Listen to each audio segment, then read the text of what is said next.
federal government has promised to convert the cars and generators of Nigerians to run on gas from October 2020. Hi, welcome to What's Happening. These are the top 10 stories now. At number 10, the Academic Staff Union of Universities, ASU, has said that universities will not reopen after the COVID-19 pandemic until the federal government honors the agreement it had with the union. The union also said it will unfold its next agenda if the federal government refused to negotiate the 2009 agreement signed by both parties. While speaking at a town meeting at the African Hall in the University of Ilorin, the ASU National President, Professor Biodun Ogunyemi, declined to reveal the agenda. He said there was a deliberate attempt to kill university education in the country and that some universities use stoves in their laboratories instead of burners and buckets to fetch water to perform experiments. Ogunyemi also explained that ASU had signed MOU with the federal government on the need to improve facilities on the campuses, students' welfare, promotion and welfare, which were ignored because there are plans to make education inaccessible to children of the poor. He said, "Check the social media, you will see them celebrating their children graduating from foreign universities. This is why they are not willing to fund public universities." At number 9, a bandit kingpin commonly known as Sada has willingly surrendered to troops at Operation Base at Dansado in Katsina State. He also submitted 3 AK-47 rifles, 1 submachine gun and 2 magazines to the troops. The Army's Acting Director of Media Operations, Brigadier General Bernard Onyeko, told newsmen in a press release that the surrendering of the bandits was as a result of intensified pressure from Operation Sahel Sanity.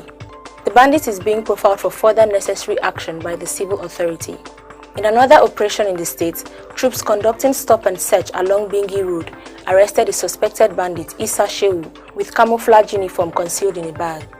According to Onyeko, the bandit is currently in custody, providing troops with vital information.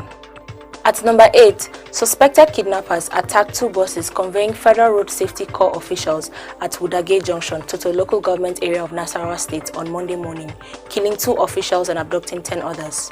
4 of the officials were injured during the attack, which occurred when the personnel were traveling from Sokoto and Kebbi states to a location in the southeast. The Corps Public Education Officer BC Kazim confirmed the incident, adding that the deceased and the injured officials have been evacuated to the Federal Medical Center, Kefi, Nasarawa State. He disclosed that efforts were ongoing to rescue the 10 missing operatives who are believed to have been kidnapped. At number 7, for the 3rd time on Monday, the former Deputy Governor of Central Bank of Nigeria, Obadiah Melafia, honored the invitation from the Department of State Security.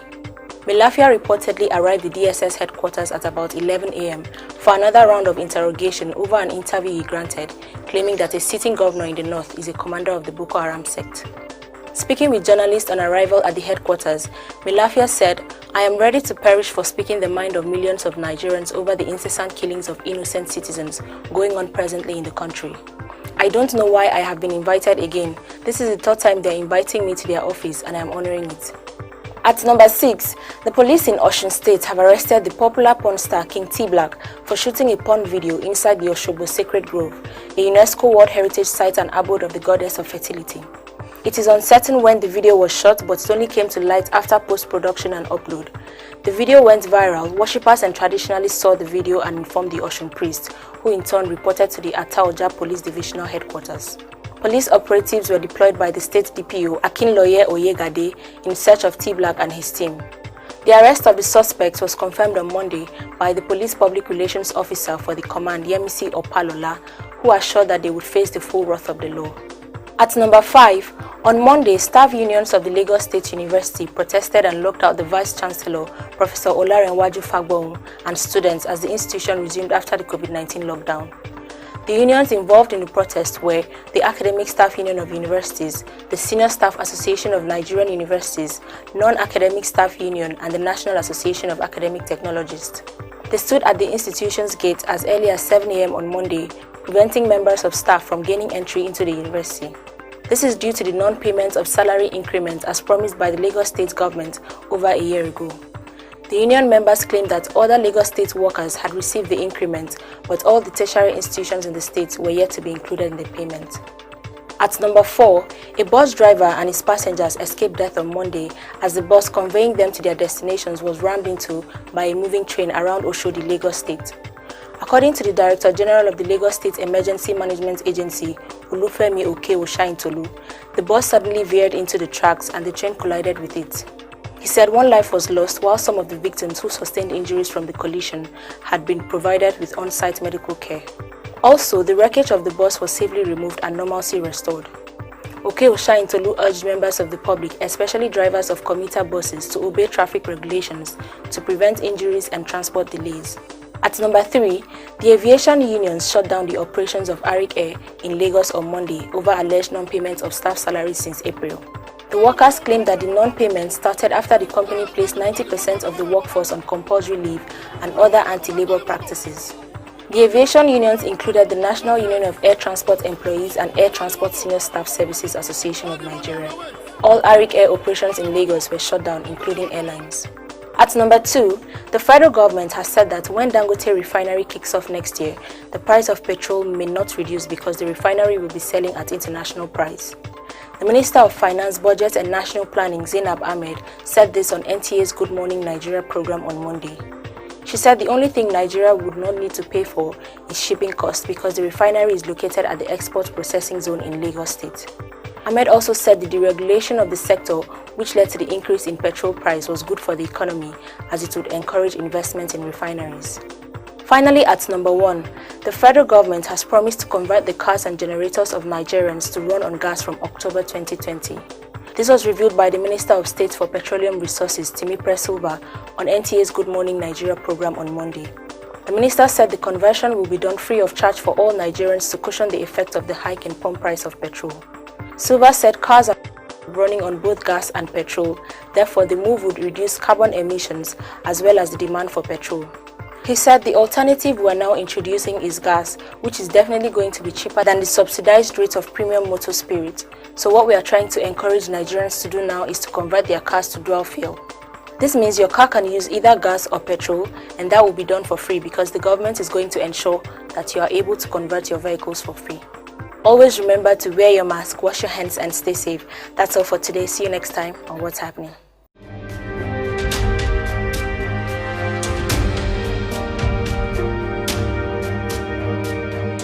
On the 6th of September 2020, troops of the Nigerian military said to be on a patrol responded to a distress call over a kidnap activity at an estate along Dandume Road. The suspects, who were believed to have been hinted through their informants, abandoned 9 kidnapped victims and fled the area before the troops' arrival.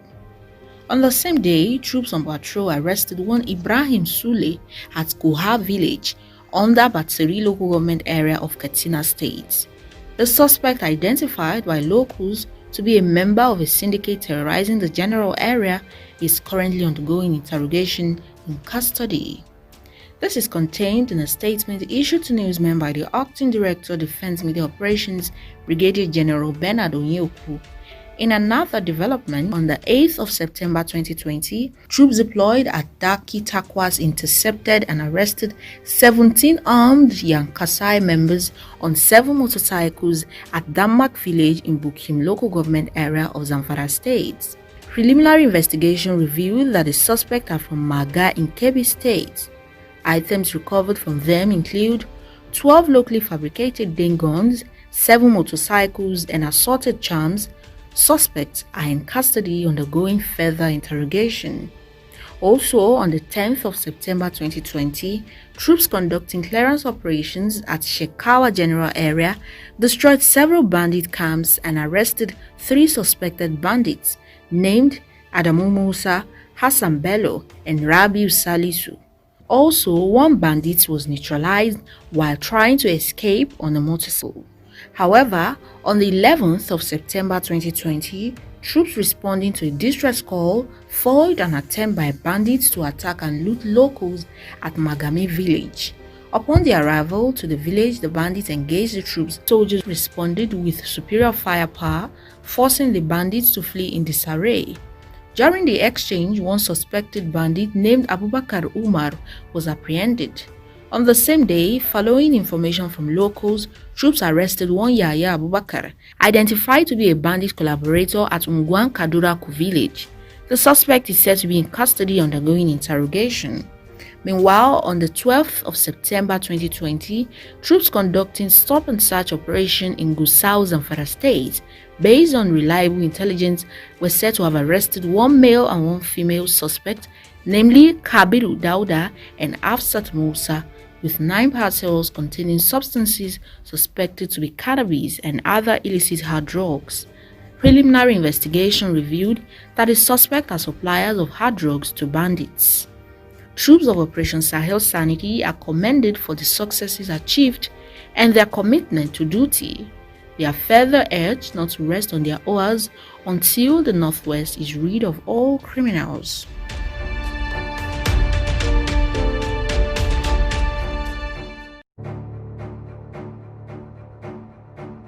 I was not saying my family.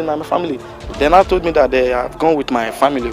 So I said, if they have gone with my family, what are these policemen? What are they doing here? You came and you saw these people are saying they saw these people. You are here gathering yourself. What are you doing here? Let's follow these people. On their way coming, those people that they free, they met police. The police now, they say they are even trying to convince the police that no, then they are free. They should follow those ones. They say no need. Immediately when they call, they say that they cross in the rescue, they know the chaos. And then really float here. When they come nearly the child, so they do so. That's how it is. On the 10th of September 2020, gunmen numbering about 30 attacked Tungamaje community, an area on the outskirts of Abuja, which is some kilometers close to Zuba, on Thursday at about 12 a.m. local time. Houses and properties were destroyed, and belongings such as money, food, and water were carted away, and 11 residents were reportedly kidnapped at that time. The bandits were said to have shot sporadically for about 2 hours. The local vigilante group, who were no match for the heavily armed bandits, said despite the shooting, they volunteered to go after the attackers in the company of policemen who arrived at the scene after the incident, but they alleged that the policemen were unyielding. This attack came a week after a memo which emanated from the Nigeria Customs Service suggesting that members of the Boko Haram sect had taken part of the Federal Capital Territory as their abode. Although the police claimed 5 of the kidnapped persons were rescued during a fierce gun confrontation with the heavily armed hoodlums, the residents say otherwise. Kwanda yana so gwamnati shigo yanzu da gaggawa. Na farko dai yanzu ba mu ji mutiko sun yi kira ba tukun. Amma mun ji kira abinda suka so muna neman taimakon gwamnati ba da tallafi a biya su a sake muna mutane mu 7 da suka rage. Kuma muna so gwamnati daga yau zuwa gobe a yi gaggawa tura jami'in tsaro da su shiga dajin a kama su ko kuma a kore su. When my son called me around 1:45, so the mommy come home now. What is happening? So the call ends like that. So later I called him. He now started explaining that armed robbers have burgled the house and they carried daddy away. Like in some houses, they carry husband and wife and daughter. On their way, they drop father and mother that go and look for money for your daughter. So that is how they, just like selection. So that is how they select. But on their way coming, those people that they free, they met police. The police now, they say they are even trying to convince the police that no, then they are free, they should follow those ones. They say no need. That is how they came back. One of my between loss, that is Farouk. 11 years ago, they took my wife, that is Farouk. Now all sad people, sons, Thursday. I am begging government. It's not only that it's happened to me. This thing they are doing may escalate if government didn't take action. Because when they came here, see everywhere tighten up. No movement. Even people that they didn't enter their house, they cannot come out. So government should try their best to make sure that they put more security men tackle insecurity? About 12 o'clock, midnight next. In the midnight, the first. And I see them come. They are trying to my window. Say I have to come and open the door. So what I do? I open my door this time. See that they come out. No even get up in time, they start attacking my door. Fall them. I can't get up, they wait. If they don't worry, I will open for them. If I open for them. Immediately I open for them, it's not like that. Ask me to where my say I know because they know here they say, I'm not put you, back with you. Money, I say no money. I did beat my head. They can beat me. They can give money. I say I put good at the back with you. Then they go inside and carry my phone. So they only took my younger sister that was with me. Those Jacka and followed me in the bush. They did not call for any ransom yet. We are still waiting for them. As they kidnap us, then we enter inside the bush. Reaching one place, they now decided to select us. So they selected about 6 people and 5 people. They now separated us. So I'm among the people that they say they should go back. We are about 11 people. We are about 11 in number. But they carry 6 and go further. They now say, bless 5 of us, go back. As soon as we came, even our vigilante were saying as they came, they saw those the light of those people, because you know it's night, so they have flash lights in the bush. They are still seeing it, that they want to let them follow them. After I rushed inside to check my family, I did not see anybody inside. I was not seeing my family and my family. They now told me that they have gone with my family. So I said, if they have gone with my family, what are these policemen? What are they doing here? You came and you saw these people are saying they saw these people. You are here gathering yourself. What are you doing here? Let's follow these people. At least if you follow them, since this vigilante, they are willing to go. You want to let vigilante do your own work for you. You are supposed to be the one to lead the way, not even vigilante, but nice vigilante. So we got I got into a fight with the police people that said if they did not follow this vigilante, now me, I'm ready to die here. These police people, I will not allow them to go. Now we God will just help us, but we know where they carry them go. We want our boys now, even now our boys stay there for push now. We so stand now. So we are ready with them, but our problem now, we don't even know whose side they did now. So now we are all this is now.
Troops deployed to the northwest zone of Nigeria are said to have continued with aggressive clearance operations to rid the northwest of banditry and other forms of criminality.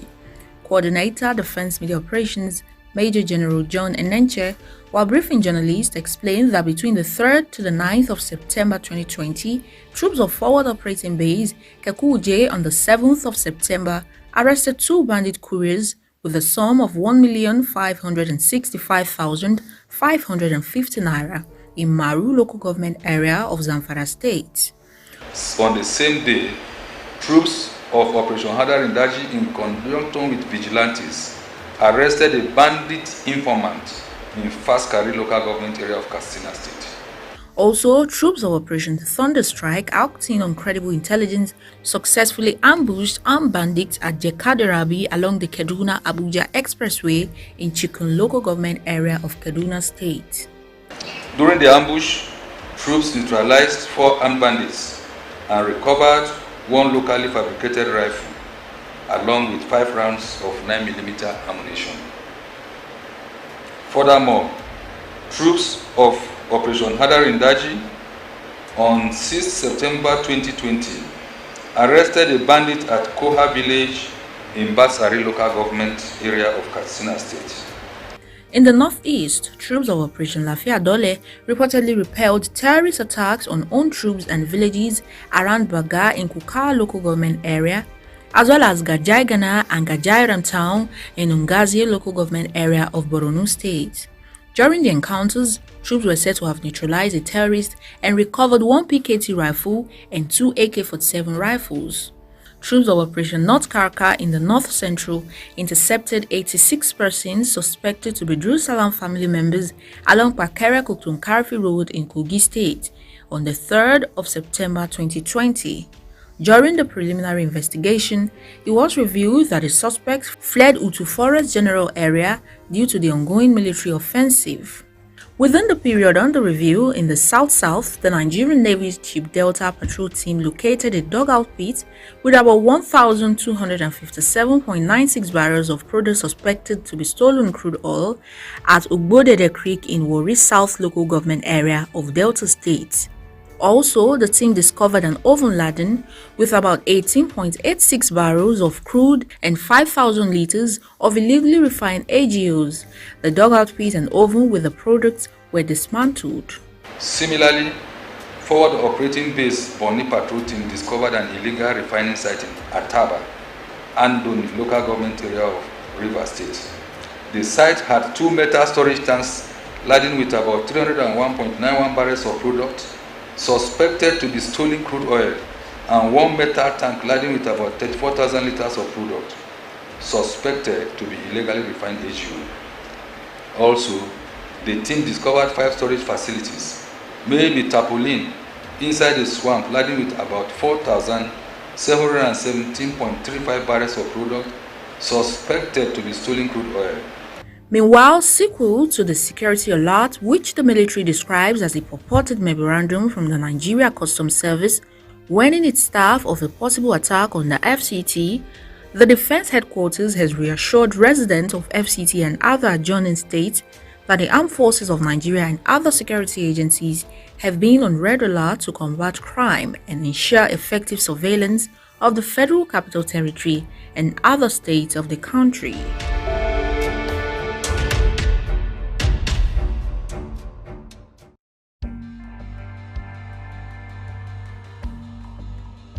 On Monday, the 14th of September 2020, Nigerian students all over the Federation will stage a mass protest across the 6 geopolitical zones, including the Federal Capital Territory, to demand the reversal of the hike in fuel price, electricity tariff, and other increments announced by the federal government. The president of the National Association of Nigerian Students, Nelson Bamidele Akpan, told newsmen in Abuja that Nigerian students will be hard hit by these policies as their usually managed 101 feeding standard can no longer be guaranteed and therefore would not be able to concentrate or cope with their studies.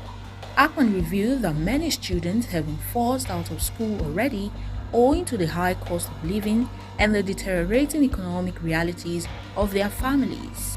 A letter of protest rejecting the price hikes, especially on electricity and petrol pricing, will be addressed to the President and the Commander-in-Chief of the Armed Forces, President Muhammadu Buhari, GCFR, through the 6 geopolitical zones for onward delivery to Mr. President, while the FCT Minister will convey the message to the Presidency himself. The Apex student body explained that it will be engaging the federal government and all ministries, departments and agencies and other stakeholders both in the finance, power and petroleum sector, saying they shall also demand efficient service delivery from the distribution companies and the entire power sector. Although Nigerian students under the aegis of National Association of Nigerian Students in different states have been protesting against the announced hikes, Bamidele Akpan says the September 14th protest has been unanimously agreed upon and will continue as planned. Now is the time to reset our priorities as a government, people, and develop with a common purpose that seeks the good of the common man. Perhaps if our refineries were to be working, if our refineries were to be put to optimum production level and new ones added over the years, Nigerians would by now have long forgotten the pains of persistent increases in especially petroleum products. None say their resistance to the latest increases has no political undertone and shall be non-violent, saying it is a cause Nigerians are in their need of responsible citizens and organizations to champion.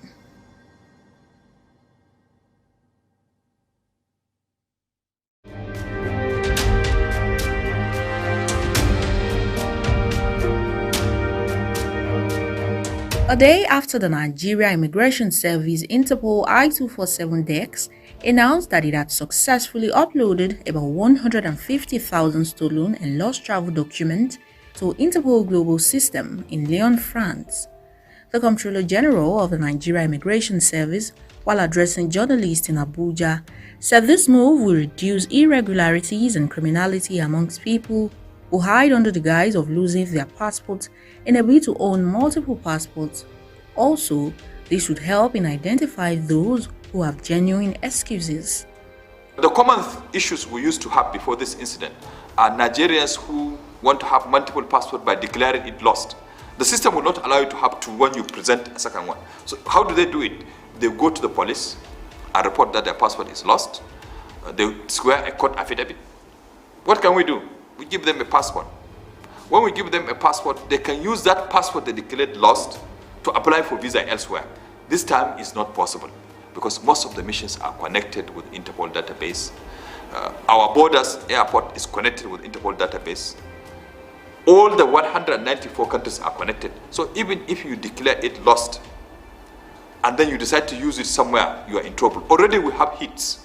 A major Interpol system supporting arm manned by officers of the Nigeria Immigration Service at the unit's office in the Nigeria Immigration Service headquarters made the upload on the 7th of September 2020. I-247 is a foundation for unlimited information exchange between law enforcement agencies worldwide. On the part of the Immigration Service, their interest borders on the following cases: stolen and lost travel documents, nominal wanted persons list, counterfeit document, genuine travel document, child sexual smuggling of persons, fingerprints, foreign terrorist fighters, facial recognition, I-Check IT Advanced Passengers Information System. The Stolen and Lost Travel Document database is arguably one of the most crucial tools of Interpol. It is key for member countries to identify the misuse of travel documents in order to prevent criminals from doing the following: crossing international borders, concealing their true identities, carrying out criminal acts under false identities. It was created in 2002 following the September 11, 2001 terrorist attack on the World Trade Center. In the composition of stolen and lost travel documents, the database is a repository of documents that are either reported stolen, reported lost, revoked by the issuing authority, stolen blank. In the case of a fire accident, resulting in a passport getting burned, What will be the next line of action? If it is burnt, it cannot be seen. Are you with me? But if he tells a lie and say, look, my password is burnt, you go and collect fire service report, because that's the requirement, that there is a report from fire service. You do an affidavit, you bring to us, your password is burnt. No problem. The system will say that password is burnt in the database. So it appears, if you go and put that password somewhere, it will appear in the database as a password that you claim to have been burnt. It's even more dangerous than saying it is stolen. You may give excuse to say, oh, I got the password, I don't know. But you said it is burnt. It's more dangerous. The service, in collaboration with the National Central Bureau and the United States National Center Bureau, has also been in the process of developing a web-based solution that will allow Nigeria to manage its own data that is uploaded to the Stolen and Lost Travel Document database. The automation is what the Nigeria Immigration Service was able to achieve on the 7th of September 2020. According to Immigration Chief, Nigeria holds the #1 spot in Africa and 54th in the world. It enabled Nigeria to upload all stolen and lost travel documents to Interpol database in Lyon, France, through a secure channel. With this integration, it is believed that it will build opportunities. Oluwatobi Enitan reporting for RootsTV, Nigeria.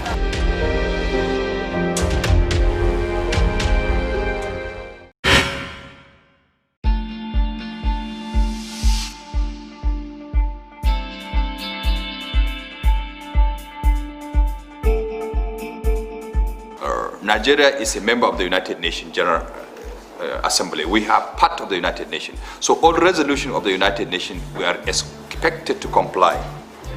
There is a resolution of the United Nations called Resolution 2178, which urge all member states to use Interpol I-247. I-247 means information 24 hours /7 days. So information I-247 of the Interpol tools database to monitor and prevent persons from entering and exiting its territories who are wanted locally or globally.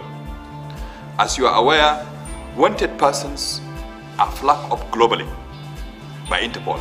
Terrorists, child offenders, and many categories of people wanted. If a country wants to declare somebody wanted, can approach Interpol and flag that person as a wanted person.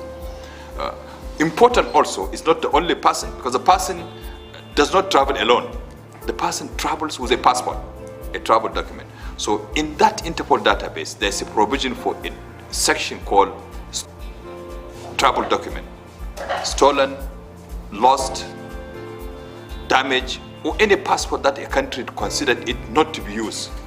You are expected as a country to upload into the Interpol database. When you upload this information into the Interpol database, the information goes to member countries so that they see that that passport has been stolen, that passport has been lost, that passport has been revoked, because there are passports that can be revoked if it is illegally issued. But before the coming of this administration, even before in 2019, we are not connected early with Interpol anyhow. Although we have made effort since 2016 when I came on board to work with the Nigerian police force to make sure we have connectivity, because Interpol is a tool for law enforcement. We are law enforcement that are in charge of border. But I would like to appreciate the current Inspector General of Police, who was also an executive director of Interpol. So you can appreciate why it became easier under his leadership as an IG, that we are connected to Interpol in here headquarters. So what we used to do, we take the passport that are lost, physically or stolen, and take it to Interpol police headquarters and give it to them. Then they will put it manually into the Interpol database. That we started at the beginning of last year. Before that, we don't issue. So if you lose your passport, nobody knows you lost your passport globally. If a passport is stolen, nobody knows. But from last year, Mr. President directed that we should start doing it. So we started taking it physically to Interpol headquarters, Abuja, for them to put it manually. But the President set a committee under the leadership of the Minister of Interior on harmonization of data. And one of the tasks under it is to make sure the upload of stolen and lost passport is done seamlessly without doing it manually. So what did we do? We started connecting from our headquarters where every Friday we upload this database, and that is what all African countries are doing. They do it either weekly or do it monthly, but they upload lost and stolen passport into that database. But that's not the practice. The expected practice globally is to provide seamless and automatic connection, so that once your passport has been reissued as lost, automatically it is available to member countries. That is what we achieved on Monday, and that of Interpol. That makes a great success for Nigeria. People didn't appreciate, but the truth of the matter is that we have uploaded up to 150,000 lost and stolen passports since we started the passport database. And we became the first country in terms of volume in Africa to upload that number. You can appreciate because of our size, we're a large country, so is that we have achieved automation. No African country is automatically connected to Interpol database where things are done real time online, except Nigeria. I think we need to commend the government of Nigeria for achieving that success. People will say, what is the value in it? What is the password? That password is being uploaded into Interpol database. It has a lot of security value, it has political value, it has economic value. Even though our database, as of today, we have issued, since the new passport arrived, e-passport 2007, and 7, we introduced the new 73,000 passport booklet. 12,162, 473 passport booklets have been issued. It means, like myself, I have renewed many passport booklets. But in our database, surprisingly, we only have the APIs, the fingerprints, of 7,994,571 as at today. So you can see the population of percentage of people who have passport is very small in Nigeria, but they are the elite of Nigeria. They are the wealthy, educated, and political elite of Nigeria. All the members of National Assembly have the passport, all the governors, all the chief executives. So this is the monitor them. Because of a lot of issues that will happen, even for their interest. Supposing your passport is stolen in a car, you parked in a car, and then somebody took the passport out of the country and decided to use it as your person in another territory. Immediately when that passport is scanned, it will alert that that passport has been stolen if you report it to immigration. And that person will be arrested. I think it helps even the holder to do that. But the common Nigerians who want to have multiple passports by declaring it lost, the system will not allow you to have two when you present a second one. So how do they do it? They go to the police and report that their passport is lost. When we give them a passport, they can use that passport they declared lost to apply for visa elsewhere. This time is not possible because most of the missions are connected with Interpol database. Our borders airport is connected with Interpol database. All the 194 countries are connected. So even if you declare it lost and then you decide to use it somewhere, you are in trouble. Already we have hits. We have many passports that have been, that the password was lost and now they are using it. The consequences are enormous. We have obtained that passport through fraud, through falsehood. When you declare that it is lost, it's falsehood.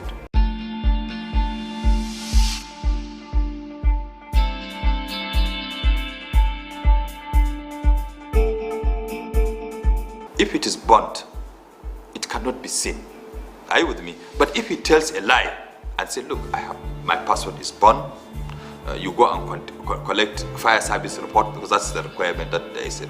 You bring to us, your password is burnt. No problem. The system will say that password is burnt in the database. So it appears, if you go and put that passport somewhere, it will appear in the database as a passport that you claim to have been burnt. It's even more dangerous than saying it is stolen. You may give excuse to say, oh, I got the passport, I don't. That passport, even though there is no stamp on it, that it has been cancelled without prejudice, that passport cannot be used for traveling because it has been electronically deactivated. So you can see the changes are enormous. There's no way you can beat the system.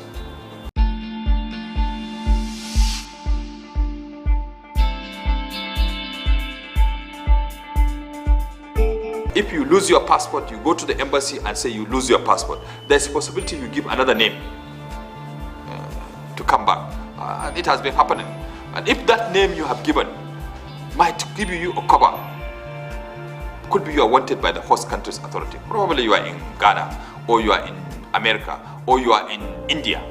You go and tell them you declared your passport lost, and then you bring an affidavit that your name is different. They give you emergency travel with another name. You may escape the justice of that country. Or you are wanted in Nigeria for certain crime, for armed robbery, or for terrorism, for money laundering by EFCC. Then you get that emergency travel with another name. You may escape and enter Nigeria with another name. But Mr. President has tasked us and we have complied. Temporary passport. That temporary passport, if you lose your passport, you will have it.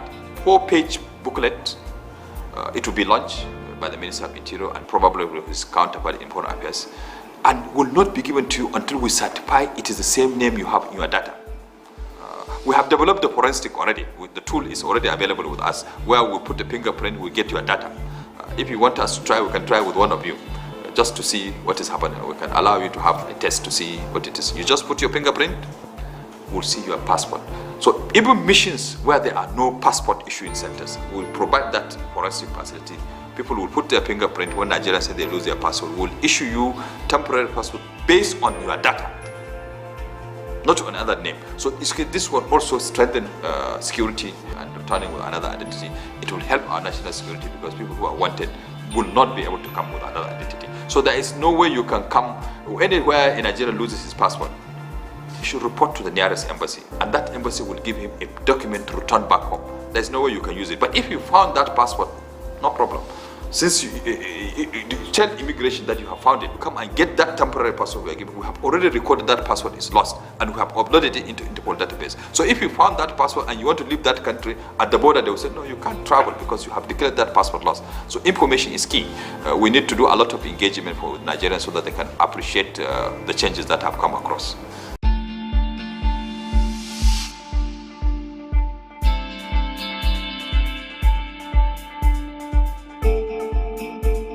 Our relationship with Nigerian police force is very good. That's why I said it's very impressive that today the Nigerian police force is headed by somebody who has worked in Interpol. He was an executive director in Interpol Lyon, so he knows the importance of information 24/7, 24 hours, 7 days, I-247, for law enforcement agencies like us who are in charge of the border. We are in charge of entry and exit of person. We are in charge of issuing documents. So we import I-247, the Interpol's tool, is available for law enforcement. It's for customs, to check goods. For example, all stolen cars can be uploaded into Interpol stolen cars. At the port, when they are clearing, they check the engines and chassis. They find out that this car is stolen. They will report to the country involved. Look, this car you have reported in America, now it is in Nigeria. Police who are doing normal check, in a normal society, they are supposed to carry the I-247 to check vehicles around. So the tool Interpol is just I-247. It's a tool. It's a software. It's not an office. It's not people that law enforcement can use, and we are part of that law enforcement. The police have allowed us only the system of Interpol that you cannot work directly alone with the Leon. You need to work with the NCB, the National Central Bureau. The Central Bureau is with the Nigerian police, but we are also a small part of policing. I'm glad to tell you that we are working very well. What you ask, the future is sustainable. It will not go back to the old system. There is no way anybody can go back to the old system and dismantle this, because Nigeria has reached a level of automation. That's why I said I would like to show you what it is, so that they know what it is real or false. You know, you would take fingerprint of any one of you who have a password to see how it works. But the truth of the matter is that you said, what is my my dream? The dream is very simple. My dream is that building. I keep telling you every day. There is a building outside called Technology Building. In that building, we are going to put all data, collecting data from our service providers, collecting data from those who have been given the data. We'll keep it in one place. We'll share it real time with law enforcement. If you go to the airport, you know what I mean. At the airport today, you pass through our airport, you see, we take your biometric, we scan your passport, we take your picture. We will be able to know if you're a wanted person, right from this building. Other law enforcement that need those wanted people, they'll be able to know once a person hit already ready. As you met us, we are doing training with our management, and we said by the next month we should not have paper. Our management should just touch computer, EDMS. COVID-19, we're already ahead of it, so we're going E, and God's willing, the future of immigration would be E, and that's the future of public service. It will no longer be the same where files are moving around, where meetings, money has been spent for long meetings. You do it online, you save a lot of money, a lot of movement of files are secured because you are going to do it online and quicker and faster. That reduces corruption, that reduces contact between officers and the individuals. I think the future is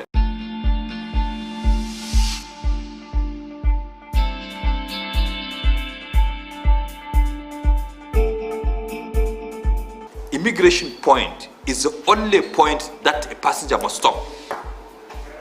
You have, when you are going to custom, you have a choice to declare or not to declare. If you pass through green, the custom might leave you to go.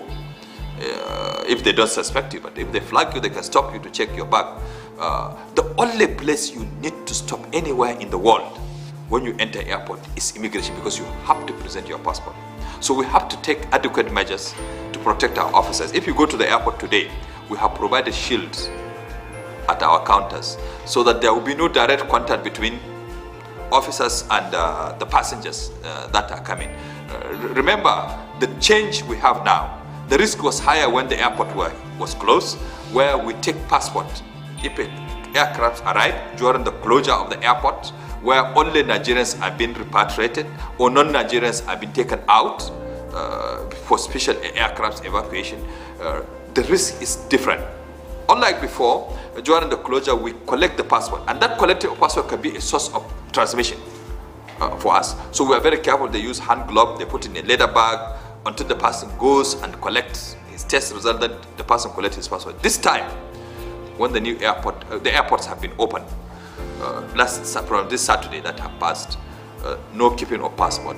The government of Nigeria decided that people should queue online, apply for test and pay for it. When they come to Nigeria, after 7 days, they will do that test. Also, you cannot board an aircraft to Nigeria until you have negative test.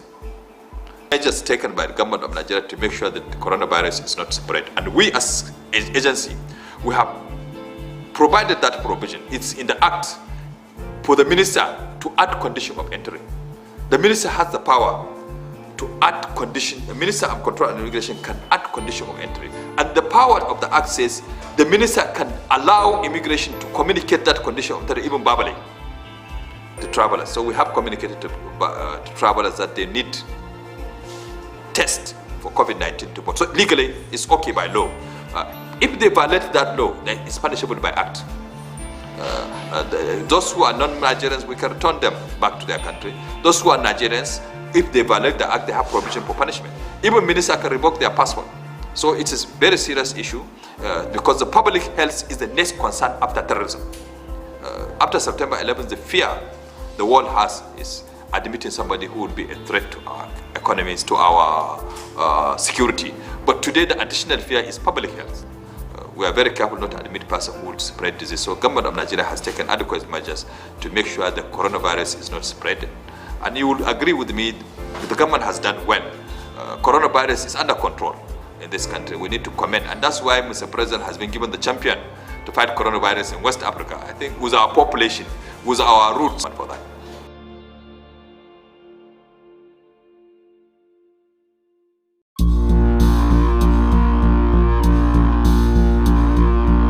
Tena, Ghana, wherever you are, your days are numbered, because we will get you and we'll bring you to book. We'll bring you to justice. Those were the words of the police spokesman Frank Mba a few months ago when it was alleged that Ghana, who had been on the wanted list of the police, and Tena were the masterminds behind the murder of a medical doctor, Aldo Benedict. How the mighty have fallen, the weapons of war have perished.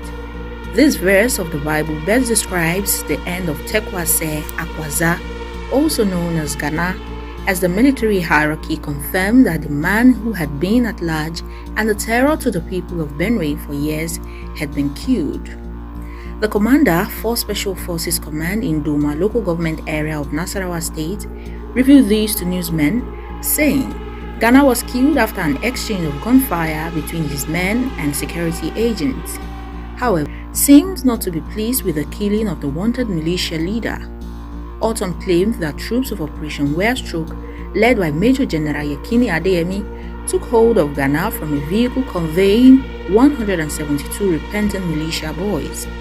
The governor said traditional rulers had given their consent for the militia to be pardoned, but they were taken by surprise with the actions of the soldiers. Governor Autumn said, in quotes, "At about 4 p.m., we heard that some soldiers apprehended the repentant government was apprehended and taken away, including the official car of the chairman, and several other repentant criminals were also taken away from their vehicles. It was a bit of confusion, and so we were really taken aback. But we tried to reach out to the commanders of the soldiers, and eventually I was able to get General Yekini, who is the commander of Operation Wearstroke, who confirmed to me that they are into an operation and he will brief me later, and I'm waiting for that briefing. But he confirmed that they were responsible, so I want to believe and trust that these people, since they willingly gave themselves to be granted amnesty, I am aware that even in the military, when people come and surrender during wartime, they are protected by the law. I want to believe that all those people who were apprehended and arrested will be protected." In 2015, the government of Benue granted amnesty to more than 500 persons, including as the pardoned criminals went back into the business of destroying lives and property of helpless victims. The police in 2017 declared Ghana wanted, while the Benue government placed a 10 million naira bounty on him. Although the police had vowed to bring Ghana and his cohorts to justice, he is no more to face the full wrath of the law. Although mixed reactions have traced Ghana's death to those who have been victims or others whose relatives did not live to tell the story of their experience in the hands of Ghana, the news about his demise might be a cheering one.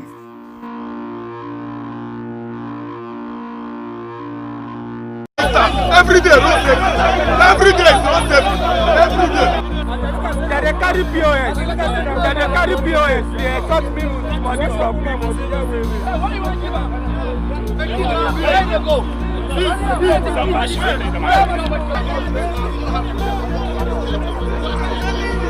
This is not the road ethics. He's not supposed to chase anybody on the road. Now, this is what they do. They constitute nuisance. I don't know why the federal government will employ touts as road safety officers. He constitutes nuisance, and after constituting nuisance, he wants to run away. Now, look at all his colleagues. They ran away.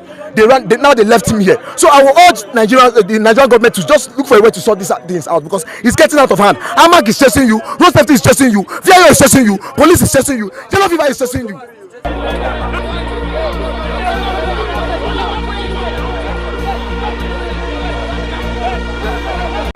They will do car arrest. The messages, no number. I was coming. The next thing, they hit this man. This man now went down. Say a vehicle hit him. I should follow the vehicle. As I won't follow the vehicle to block him, other people came to block me. That I'm the one that I chased that message. I said no, I did not chase anybody. That was when they now wanted to collect my bike. I said no, let me stop that messages. Whether I'm the one.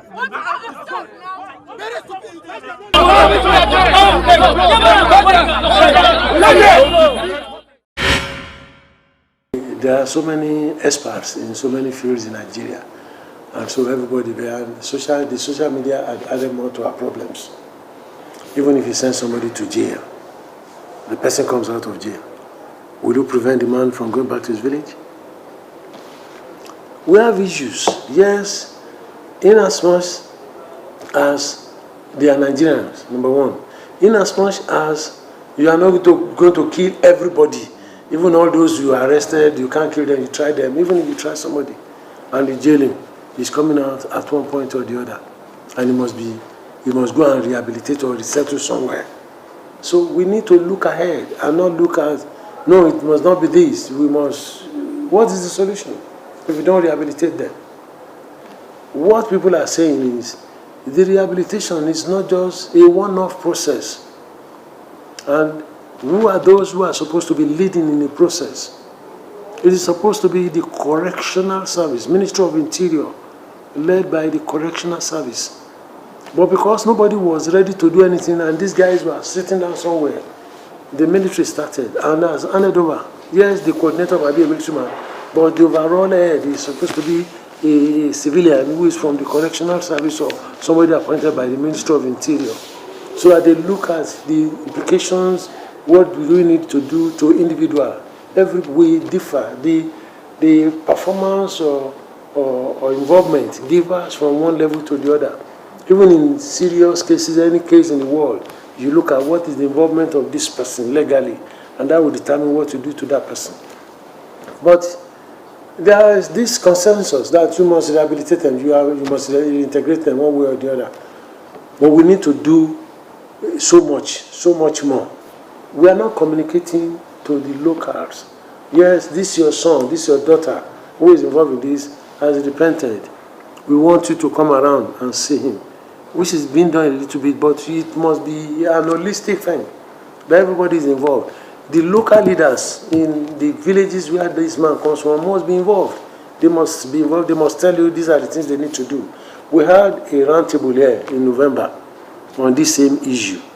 The Center and NIM Foundation, which was sponsored by the Swiss Embassy. And these were some of the recommendations. And we forwarded it across to the appropriate quarters, that you need to involve the traditional rulers, the local heads, the important, what you need to do to get people to accept somebody back, and what that person too need to do to be accepted back.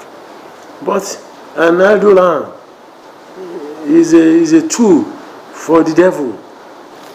If somebody repented, you must find a way of engaging this man. Otherwise, if he's idle, if he's doing nothing, you've not done anything. You've tried to wipe off something, and yet the root cause is still there. But overall, that's why the governors, the state responsibility of government to create job. You provide the environment. But in this instance, the various governments in those states that are affected will have to be involved. You must find a way of engaging people. And a lot of people have made so many suggestions. One, the areas that are affected, if they are completely destroyed, do you rebuild? I had an interview sometimes back and I said we need to learn from World War II. When Europe was devastated, the Marshall Plan came.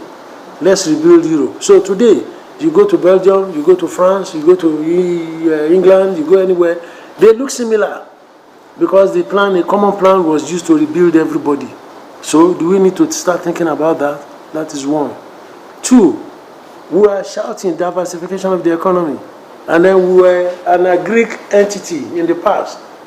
Do we now start thinking in terms of establishing farm holdings or Greek holdings where these guys can go to and they work and they are paid? Or you find a way of giving them loan to start a job, but monitored seriously. Somebody does not come out. That's why you have probation in some developed countries. Even when they release you, you are on probation. You give this guy probation of 3-4 years. Within that period, you expect him to have at least make a means of livelihood for himself. In 3 years, if somebody did not go back to something, it's difficult to now jump back all of a sudden. So you can't just say, yes, we've rehabilitated this man, let him go back. And you believe it doesn't work like that. It is not a computer or a blackboard or a board that you write sometimes you clean off. It's an idea that's in the mind. And you can't completely wipe off the mind.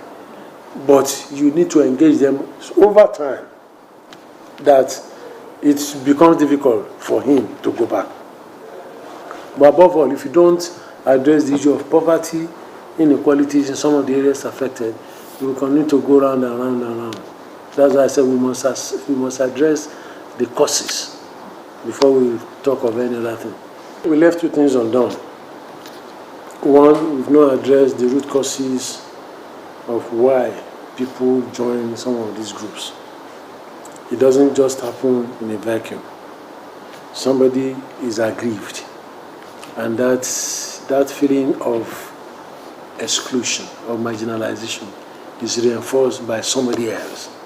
And before you know it, people start thinking bad about the system. That's one.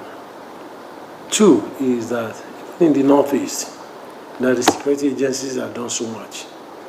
We've not actually done other things that will rehabilitate, fully rehabilitate and integrate the two sides.